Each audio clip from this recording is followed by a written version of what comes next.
I used to believe I needed a man who understood me so deeply that I wouldn't even have to tell him what I needed, what I wanted. He would just know. We would be so spiritually aligned. And at the same time, he'd be successful, wealthy, grounded, strong, a protector, provider. And not just that, he would want to protect and provide for me. Adoring, devotional. On top of all of it, he would know how to listen to me, to be present with me, understand me emotionally. He would prioritize those things. He would adore me.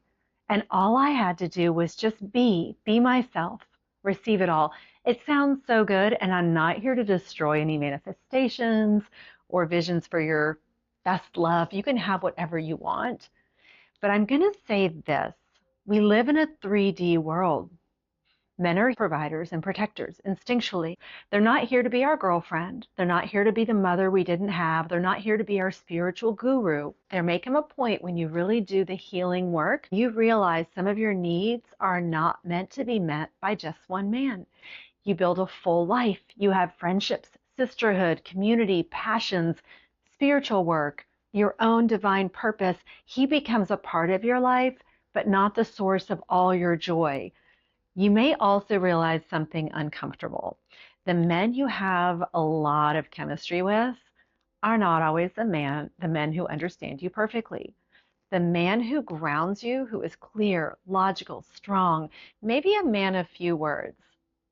Maybe the man your body really responds to is not always the same man you can sit and have hours of deep emotional processing with. And this is where it gets real. Because when you go deeper, and you heal the inner childhood wounds we all have. You begin to realize as a woman, the lack of safety you frequently feel with certain men is not always because he's doing something wrong.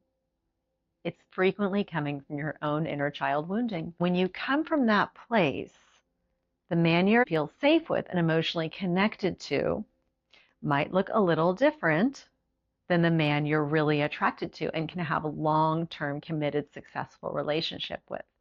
You may realize the masculine man is exactly what you need, and you stop looking for ways he isn't enough.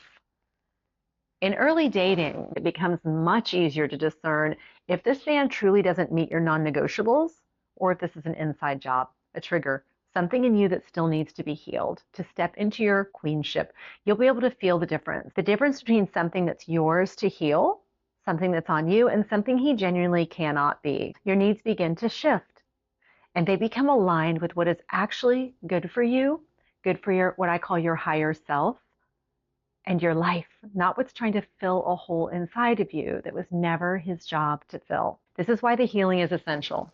A woman who is not deeply connected to her own heart, so understanding your own feelings, being in touch with them all the time, a woman who's not in love with her own heart, who is not present in her body, cannot make good choices in love or life. She will choose from fear. She'll choose from scarcity. She'll choose from reactivity, from expectation, and she'll let the inner child do the choosing. She'll end up in relationships that are not actually aligned and probably not sustainable for very long.